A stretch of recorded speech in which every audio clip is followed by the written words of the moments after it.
Hello, and welcome to the Actual Magician's Bookshelf with myself, Marcus Katz, and our Actual Magician members of the channel joining us this evening to discuss esotericism and occultism, spellcrafting, Kabbalah, tarot, weird and wacky stuff, and we're going to be taking a look at some Dion Fortune this evening. I had these books out as I was sorting and tidying the library, and so I thought I'd keep them out and look at a few particular quotes that we have just to get us thinking and to introduce some of the concepts more widely that Dion Fortune brought to the milieu of the Western esoteric contemporary world.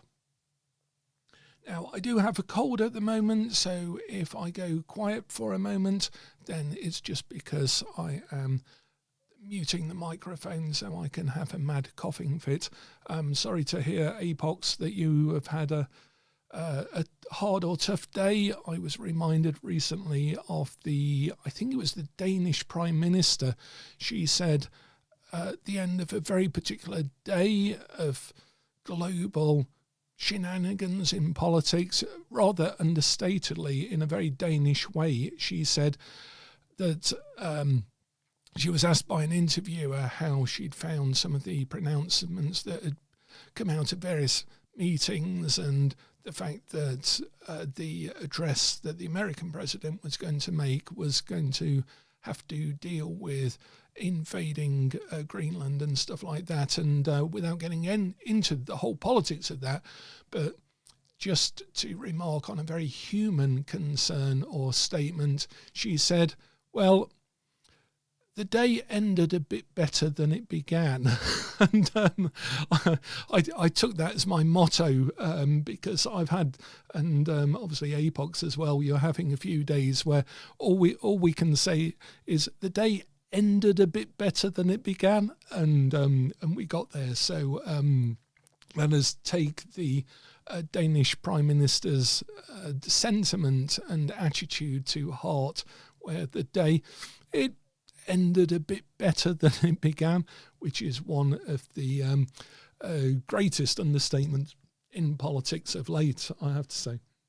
So, and we're going to talk about politics just a little bit, but again, not politics with a small p, the everyday politics or about political opinions, but about the general maintenance, running and organisation of society, of which Dion Fortune had a few things to say. And there is something in the mystical Kabbalah that I refer to quite a lot, and so I've just pulled it out. It's a couple of pages, one on Hesed and one on Geborah, that I probably mentioned before when we've looked at Kabbalah. It's certainly something I mention in the Magister, and it is in the Magician's Kabbalah probably, but it's something that's very interesting in Dion Fortune, something psychological that we'll have a look in Machinery of the Mind. This is a first edition. This is something she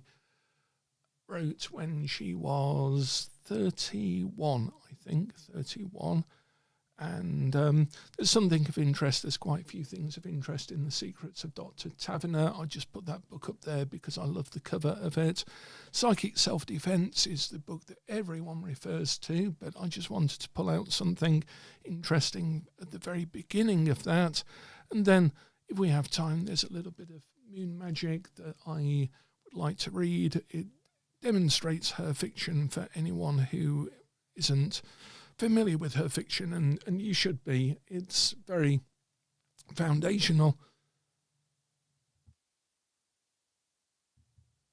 to a lot of the occult work, contemporary occult work that followed it.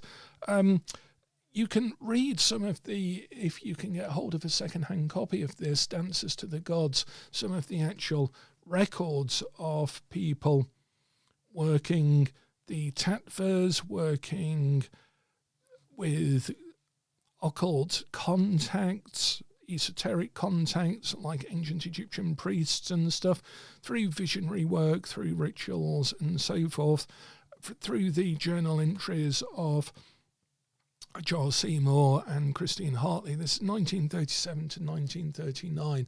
And it actually has their records there, but you'll see where some of the stuff here derives from their actual work. This is a fictionalized version, but it's very clearly based on actual visionary path working and so forth. So we have the Demon Lover with the wonderful tawdry cover there, the paperback cover. The Goatfoot God, quite like the covers of these, although Moon Magic's my favourite. And then the books that I was very enamoured by when I was first practicing, particularly witchcraft. We brought a lot of this into our coven workings. The Sea Priestess and Moon Magic, they're a pair of books involving the same sort of character, although there's a few strange time and dimensional jumps in between the character, but those should be read as a pair, Sea Priestess and Moon Magic. So if anyone's got any questions, that's great as well. Just help yourself in the chat. Welcome to all 16 folk here. We have more than a full coven, so that's a nice way to spend a Friday. I'll just talk about machinery of the mind a little bit as well. So this is a book on psychotherapy, and it is a book that Dion Fortune wrote when she was just 31, and it is way ahead of its time. Even now reading it, it is very much, although obviously of its time in its subject matter, it is very much contemporary. It starts with the nervous system and the way the nervous system develops in the human brain, the organisation of the mind, how the instincts, for example, the social or herd instinct, fits into the mind, self-preservation instinct, and how that works with particularly war and conflict, diseases of the self-preservation instinct. I think it's quite Freudian, her work, her early work, in particular the reproductive instinct, development of that instinct. It's very organised, very thoughtful. These were based on her lectures at the time in a psychiatric context: sublimation, repression, disassociation, conflict. Repression and disassociation are interesting because all of this idea of sublimation, it's what Gurdjieff, in a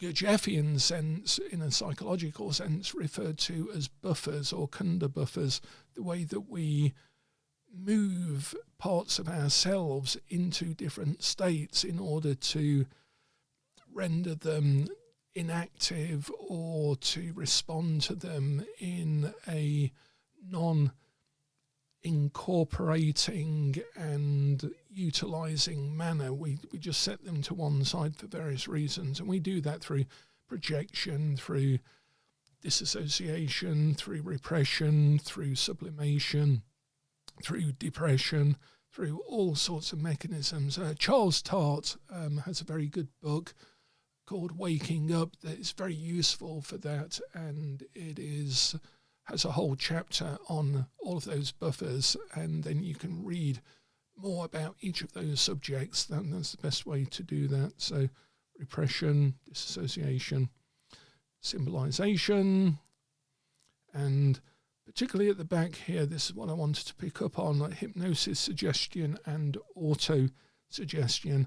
Now, Dion Fortune wrote about this, Israel Regardie wrote about this, and Arthur Edward Waite actually introduced a book on hypnosis by Braid, who was a Scottish hypnotherapist or early hypnotist, and it was Braid actually that brought into the sort of term of hypnosis.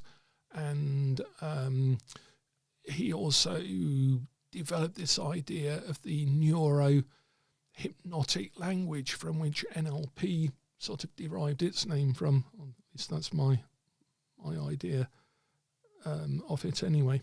So Braid, and here talks about the Nancy School, which was a school of psychotherapy.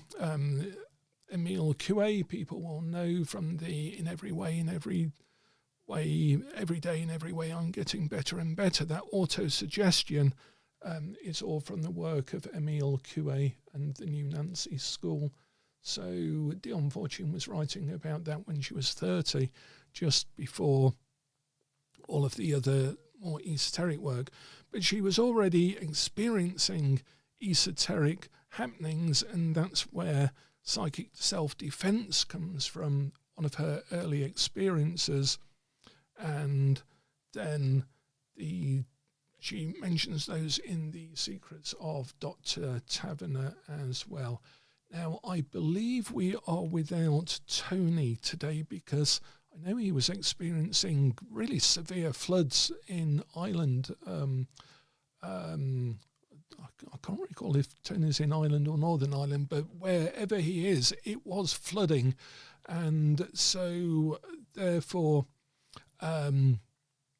it's I'm just going to just block someone out here. Just give me a moment.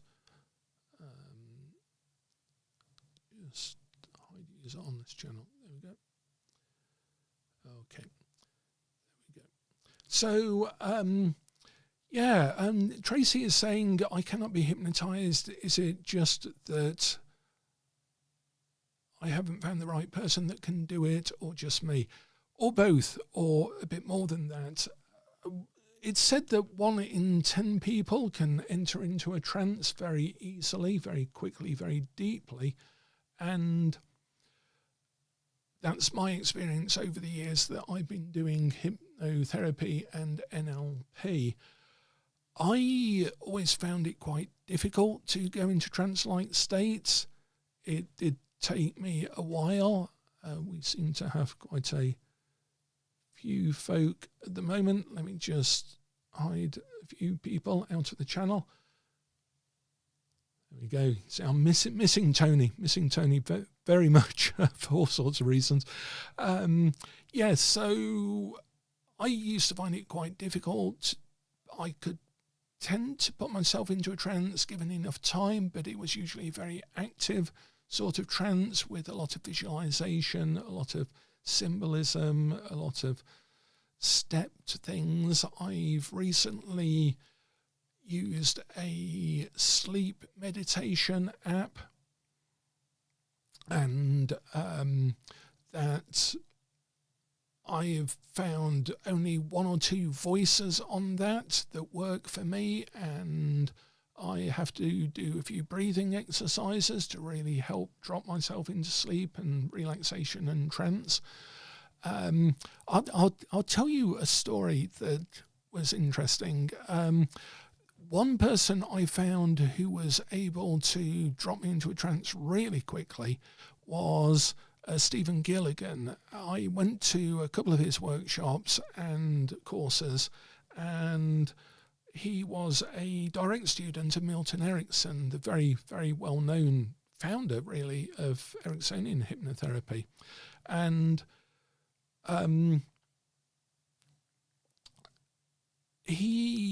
I remember him doing a trance induction that was quite interesting, and all I remember about it was something about animals getting onto the ark or something, and I think he was recounting which animals were getting on in which order, and that was the last thing I can remember for about an hour or something.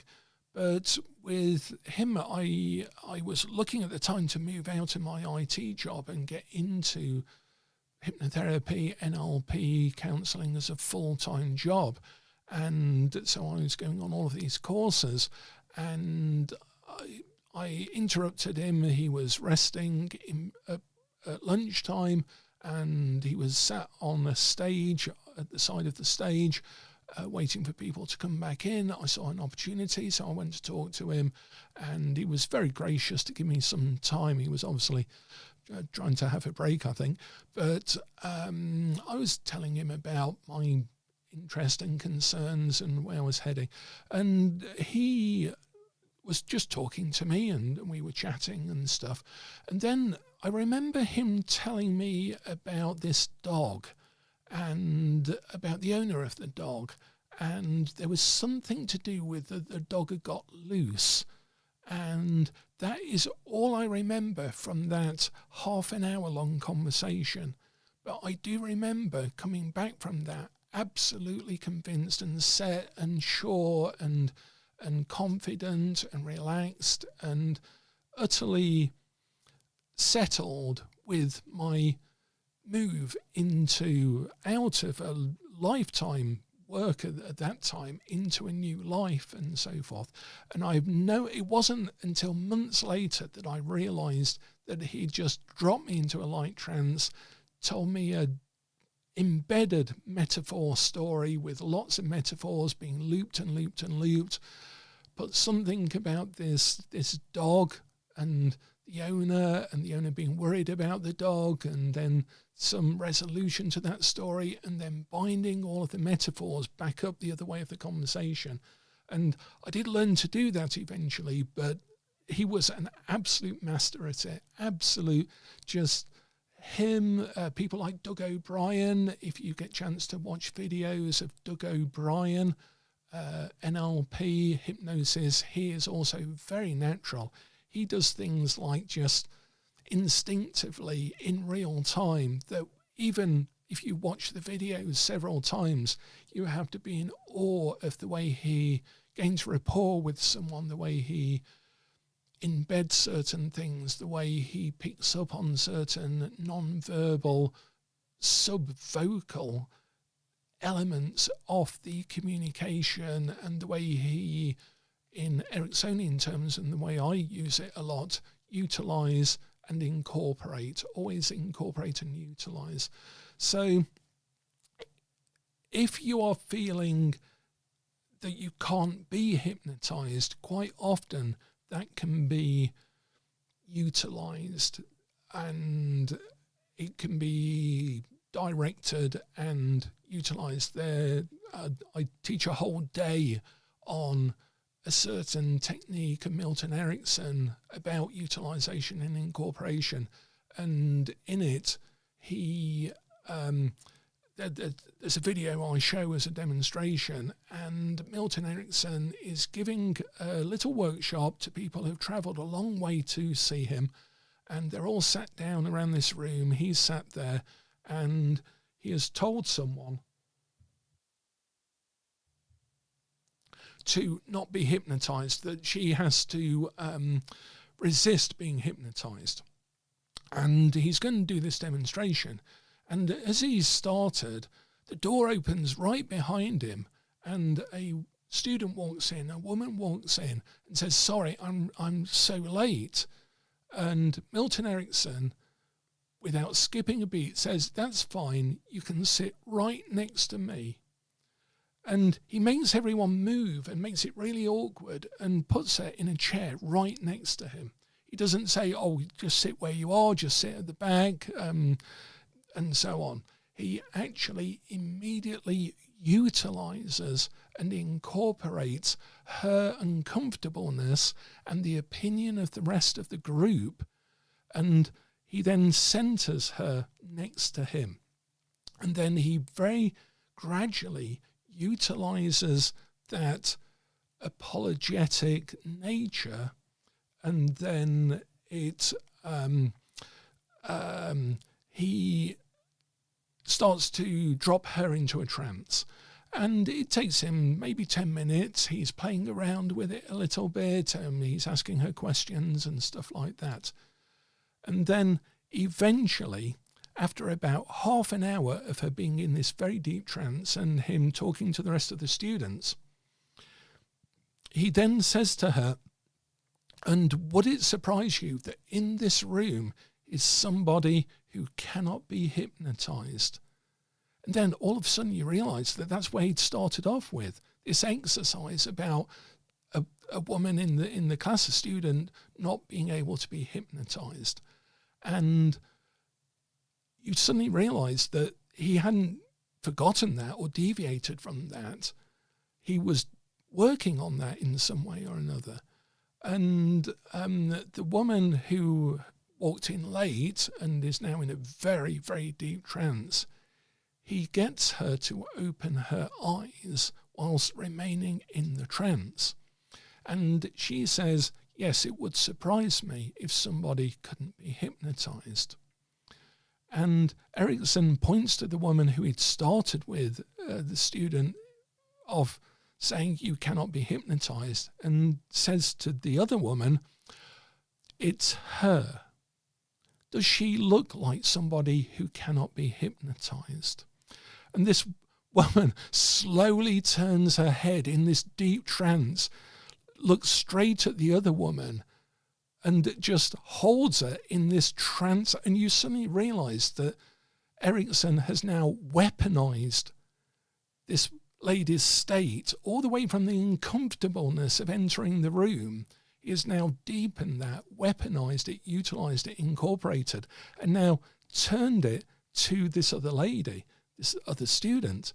And the Erickson then says something, I can't remember exactly what it is, but it's something along the lines of, and do you think as you go even further into a trance, she might be able to go with you?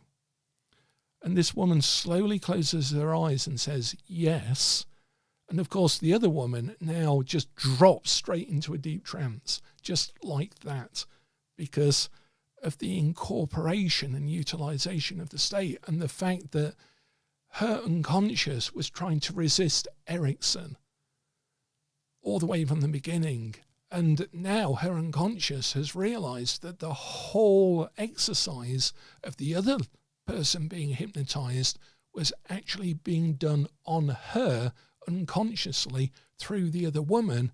And that wasn't revealed until Erickson said, now turn around, look at the other student and take her down into that trance that actually has been meant for her all along. And it is just beautiful. It is so elegant, so powerful, so demonstrative of the state utilization, incorporation, and so forth.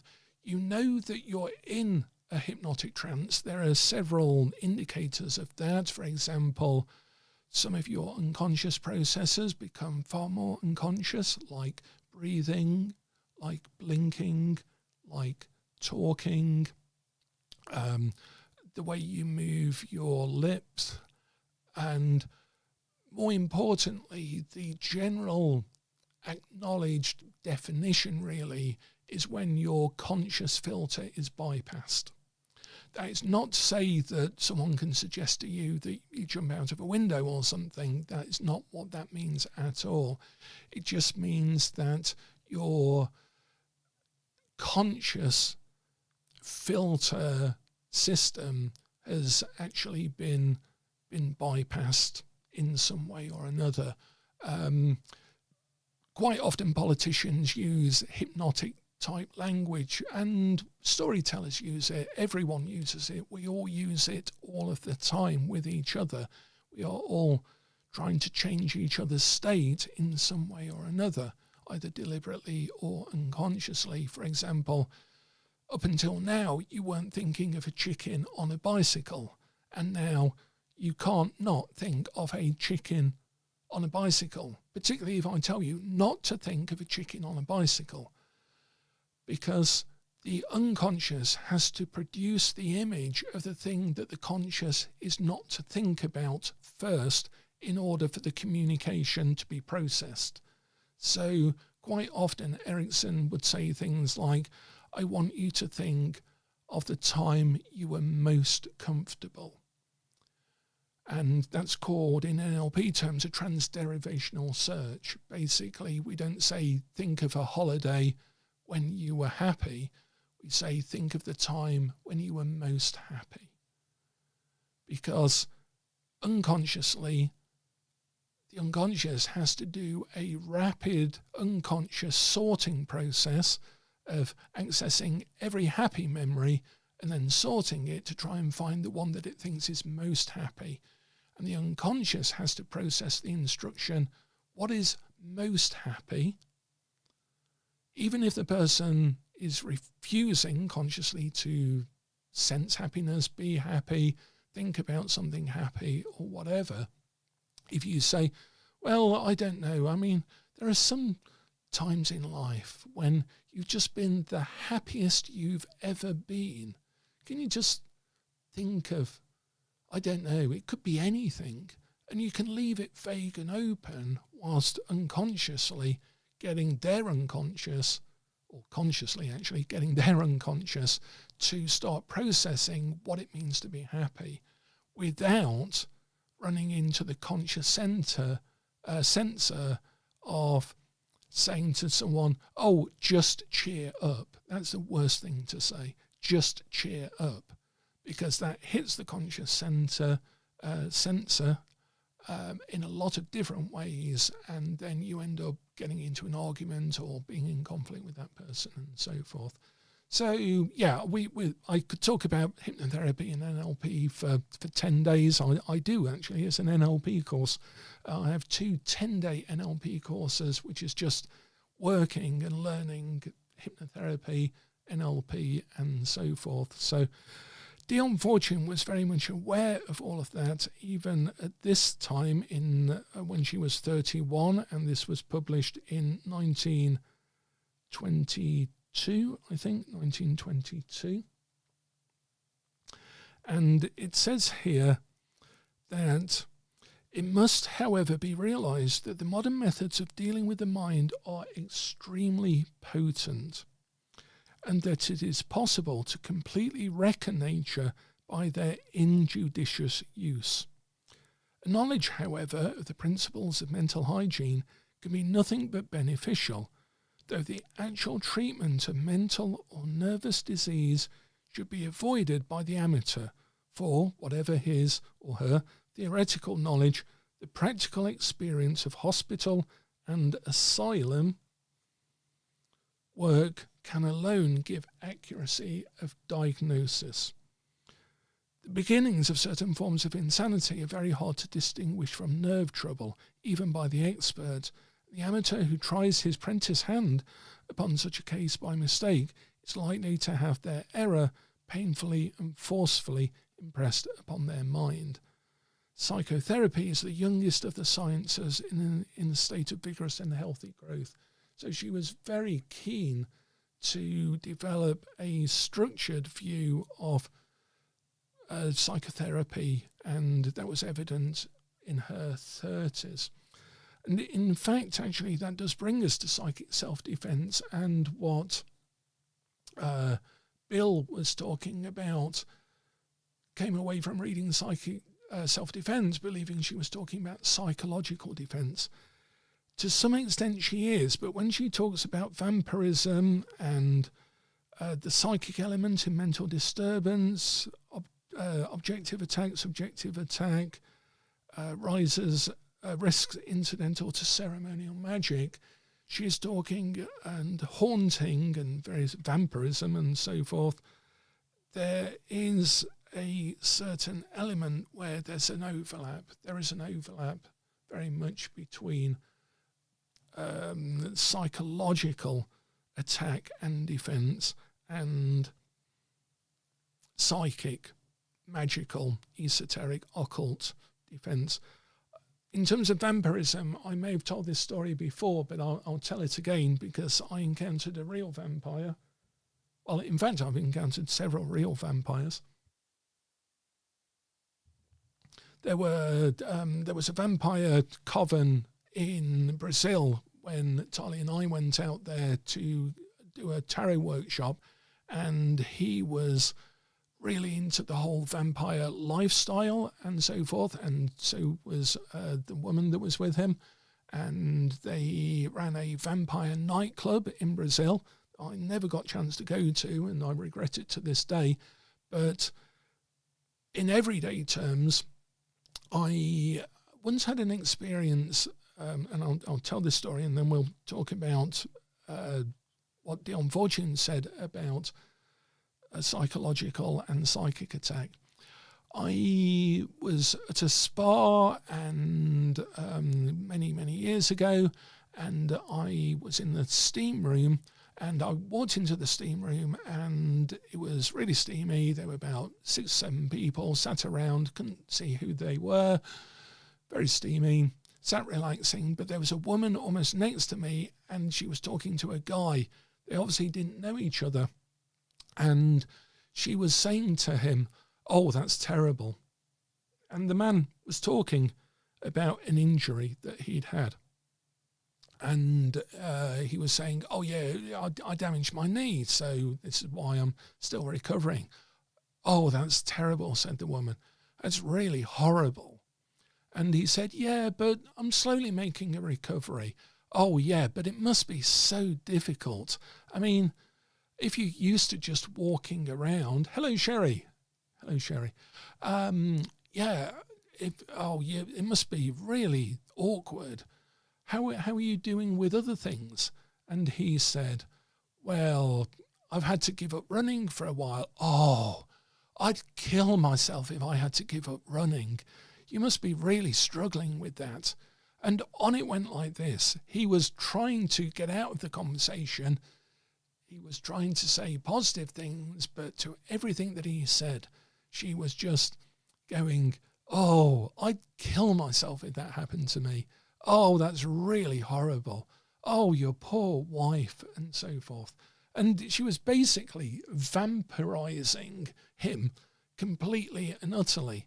And as this was going on, I was thinking, well, that's very interesting to hear that in such a clear example of that sort of psychic vampire that people talk about.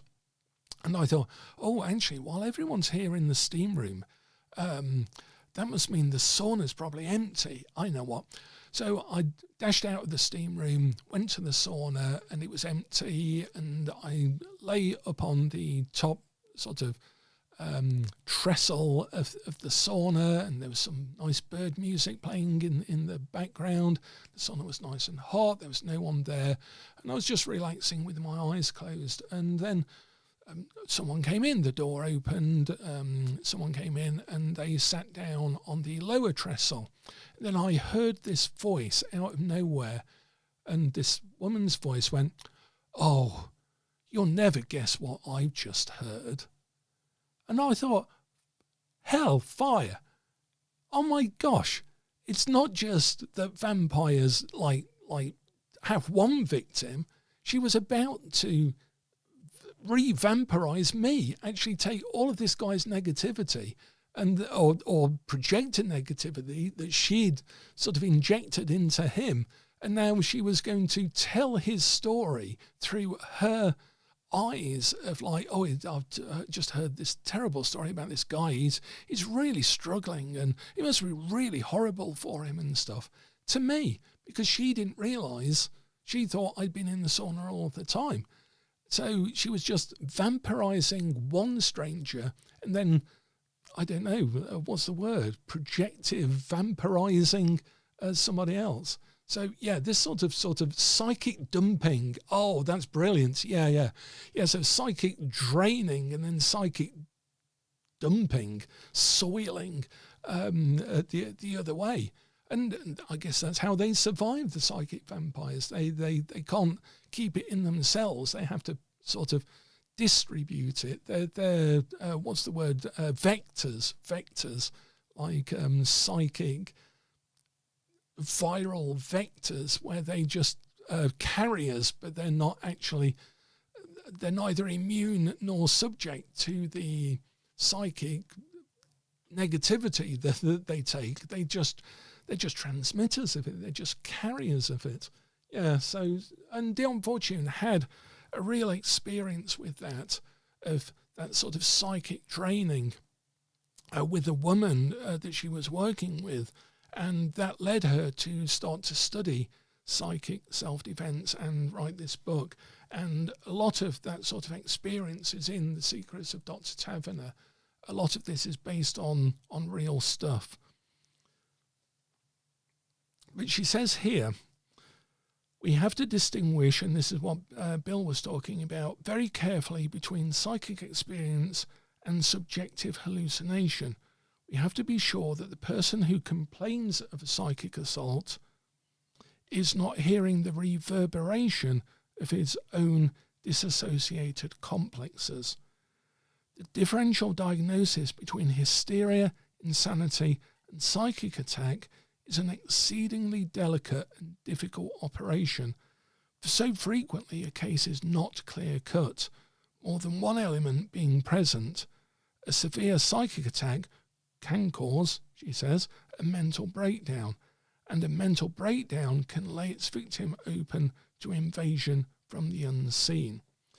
All of these factors have to be borne in mind when investigating an alleged occult attack, and it shall be my task in these pages not only to indicate the methods of occult defense, but also to show the methods of differential diagnosis. So, yeah, I just wanted to point out as a setting for that whole book, for psychic self-defense, that Dion Fortune is telling us that there are layers, that they overlap each other, that you can be both having a clinical, chemical, mental, neurobiological breakdown, as well as being attacked or assaulted or drawing negative spiritual, psycho-spiritual, cosmic, etheric, astral entities to you. So there are overlaps, and we mustn't just be monolithic in our thinking about it, saying, okay, they're having a psychic attack, or, oh, I'm being psychically attacked, or that person's only having a breakdown. They're not really hearing voices, because those voices may actually be conjured to them by somebody else. That can happen. I've got plenty of experience of both psychic attack, psychic self-defense, not for a long time, but certainly there was a phase in my esoteric work where there were certain things like that going on just because of the people that were around me at that particular time. And so, yeah, it's really useful just to have a grounding in that, but also to be aware that in part it is the machinery of the mind.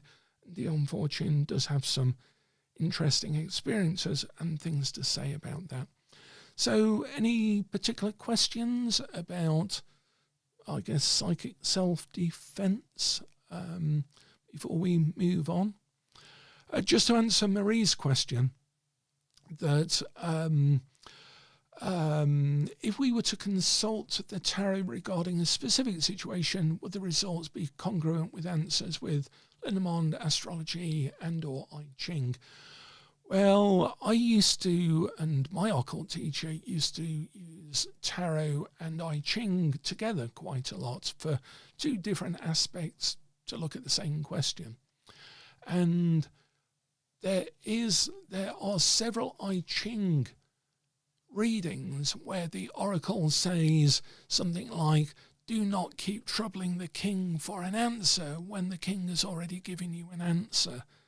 And I remember doing a tarot reading, then doing an I Ching reading, and the I Ching reading gave me something similar to that. Stop hassling me.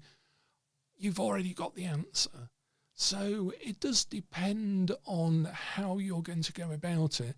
You can do, and quite often, I've recently got some really good astrological advice from my friend and colleague Lynn Birkbeck, great astrologer. Check his website out, lynnbirkbeck.com. Brilliant readings, someone who really walks their talk. They are a living astrologer of long experience, and one of the few astrologers that I literally trust with my life. only ever gives me advice when I need it, and always without knowing what's going on, just knowing that it's in my particular transits and so forth. And so I overlay that quite often with, I did a year ahead reading, for example, for myself for the first time ever. Well, not first time ever, but first time in a long, long time, like 20 years or so. And I didn't realise it in December that I was going to get some massive, very challenging, troublesome news like that I received a couple of weeks ago about my property and stuff, my rental situation. And now I know, and I should have realised it, that's why I was doing a year ahead reading for myself, because I would need my year ahead reading this year out of all of the other years. And I've overlaid my year ahead reading with Lynn's astrological reading, so I can see how the planets are moving over the tarot cards in my year ahead reading. And I'm just going to put his, it's lynnbergbeck.com. And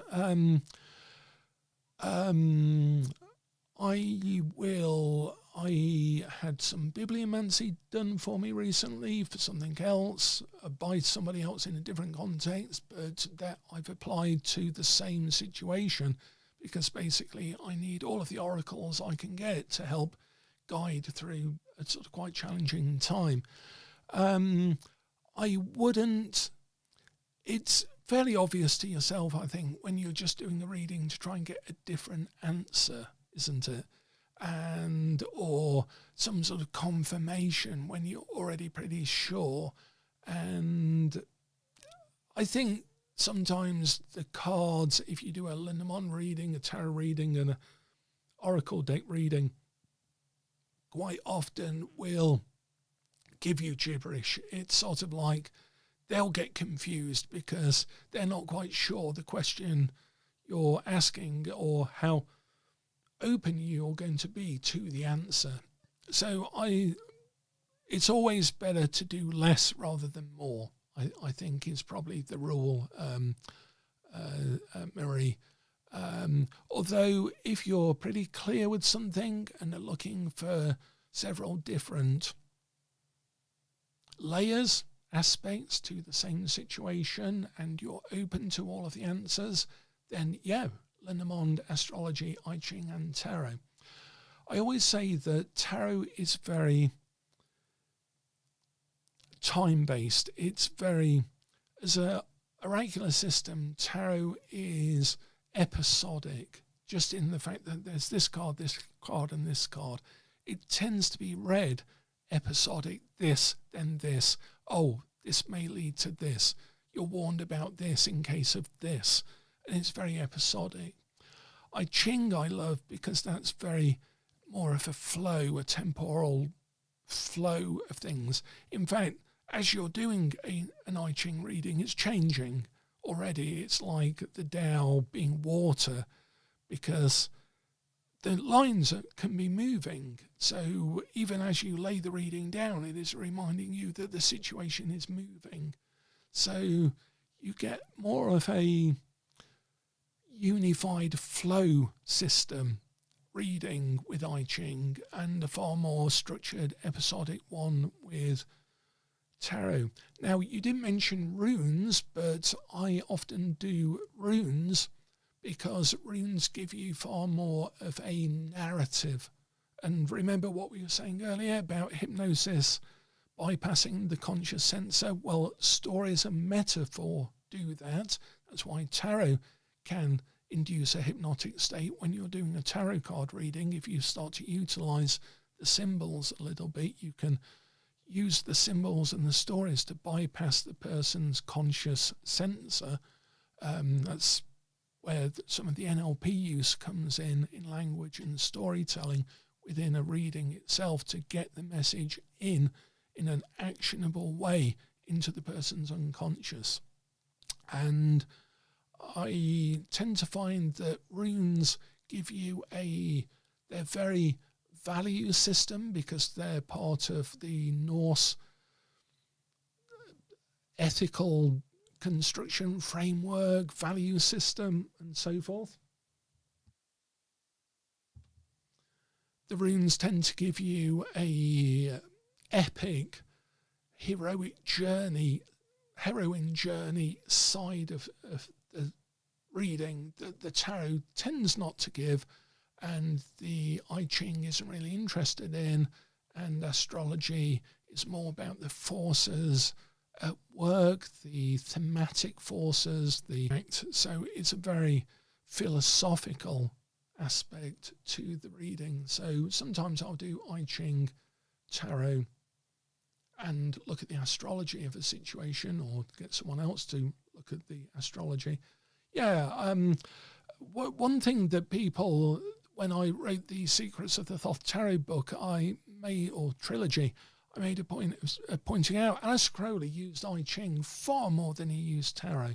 By far, he used I Ching, astrology, and tarot in that order. And he wrote and studied and used as an everyday oracle the I Ching a load more than he did tarot. So, okay, Tracy, I think there might be an issue your side, unless anyone else is missing sound.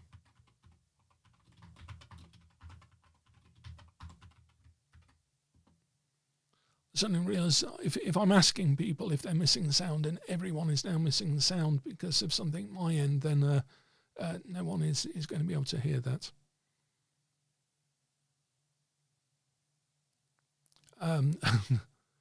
Okay. Well, okay. So, what else were we going to talk about? So, psychic self-defense, machinery of the mind, the stuff in Secrets of Dr. Taverner about that. Also, insane occultism. There are things about that. I just wanted to point out of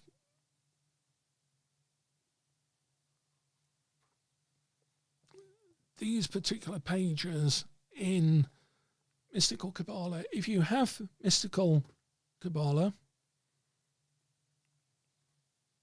then this page here, 169 in this edition, at least, section 2 of the chapter on Hesed, the fourth Sephira, point 22. So point 22 onwards.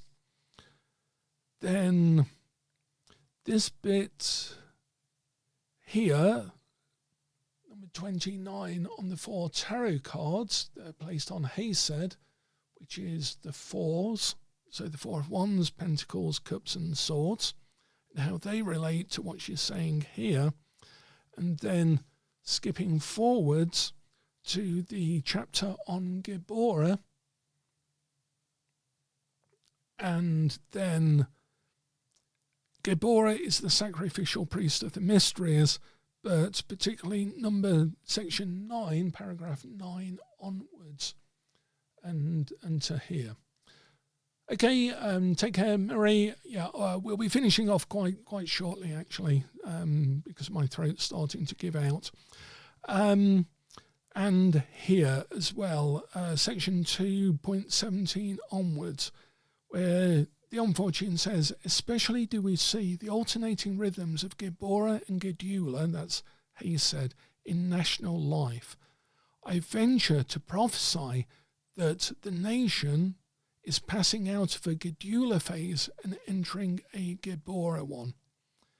Everywhere we see a mercy that has been overstrained by the imperfections of human nature, being abrogated in favour of a severity which shall restore the balance of even-handed justice and prevent evil from multiplying.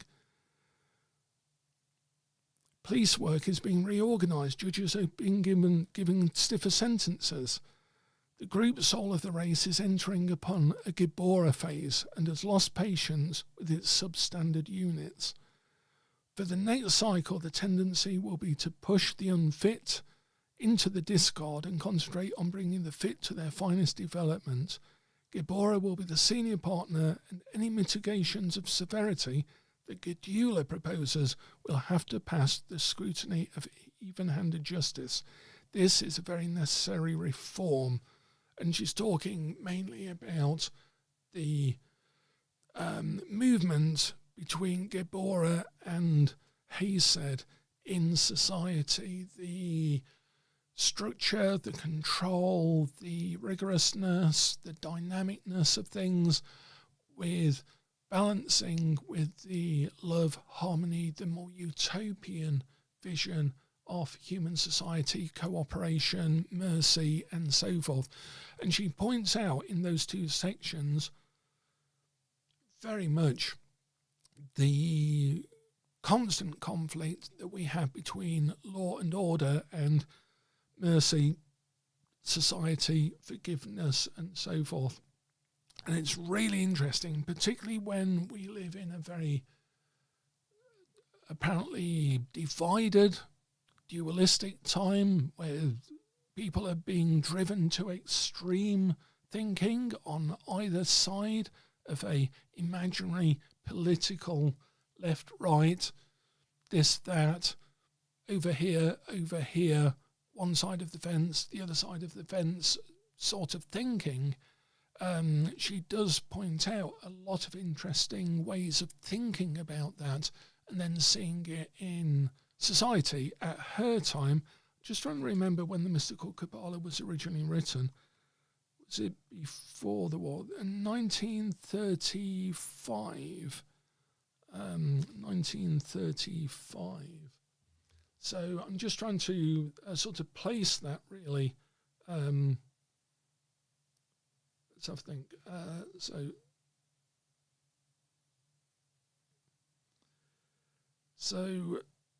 yeah. So 1935. So that was 4 years before the start of the Second World War. This was published. Just 4 years before. After the First World War, obviously around 1919, but she was writing that about this rebalancing of too much Hesed with a massive overbalancing of Gebora, which of course the Second World War arguably could be seen. And of course Crowley was talking about that as well in the Book of the Law. So have a read of that. Place it in history 4 years before the Second World War, which I don't think people were necessarily prophesying, expecting 4 years in advance. It'd be interesting to just see how true that is. But Dion Fortune was seeing this sort of switch of society. And again, when we see a lot of political division, a lot of heat in the political arena, I think it's quite interesting to look at it from a Kabbalistic way, particularly as Dion Fortune lays it out there, because she is also going back to tribal thinking, the machinery of the mind, suppression, projection, repression, conflict, maladjustment to one's own inner boundaries and territories and so forth being played out in a wider scale through projection and so forth. So she's seeing the layers, really, of society, the mind, mysticism, Kabbalah, tarot, all in one wonderful amalgam. And definitely worth reading Dion Fortune, even though some of it may be a bit dated, but it's still, even for the nostalgia value of some of the descriptions of the rituals and so forth, I was always very inspired. I always wanted my rituals to be very much like a Dion Fortune ritual, far more than a Golden Dawn one. So, I have her to thank for a lot of inspiration for writing rituals and then conducting them with other people as well. Okay, I think we're going to draw a veil on our look at Dion Fortune. Denning and Phillips, there is a Denning and Phillips book on psychic self-defense, which is also very good as well. And yeah, Denning and Phillips' work is very good, recommended, but some of it, particularly the work on the Aurum Solis, is at a tangent, a deliberate tangent to everything else that is around it. So Golden Dawn, Servants of the Inner Light, Society of Light, and so forth. So the Aurum Solis work is its own little unique pocket of thing. Yeah, it would be nice to visit her grave at Glastonbury, and just give a nod to her. Yeah, that would be nice to do. Keep meaning to go and visit Waite's grave as well. Obviously been as part of the research for Secrets of the Waite Smith to where Pamela Coleman Smith is buried.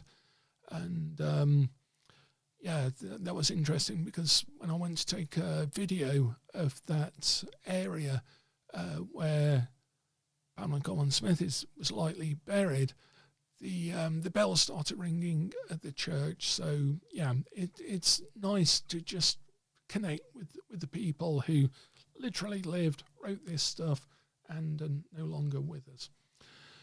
Okay, everyone, so thanks a lot for your patience with my scratchy throat. It's very much appreciated. I am going to be doing a video tomorrow or over the weekend for members only. It's not going to be the Pluribus one. That is taking a lot of work to do, but I'm going to do one on occult aphorisms that were taught to me by my teacher, and I'd like to share and discuss with members of the channel as well. So if you'd like to join as a member, you're more than welcome. We have a 10-hour video course on Western esotericism and a lot more for members only. So do join us if you'd like to get your coloured hat as well in the chat as well. That's probably the most important thing about the membership, second only to the occult course itself. So thanks a lot, everyone. Thanks a lot, actual magician members. Again, your membership is more than appreciated, and I look forward to you all having a great weekend. And as the Danish Prime Minister said, that each of the days ends a little bit better than it started. That's all we can hope for. Okay, thanks a lot, everyone. And Tony and Co wouldn't let me rest unless I ended with the worker, as ever, it's hidden in the workshop. Thanks a lot, everyone. Take care. Bye for now.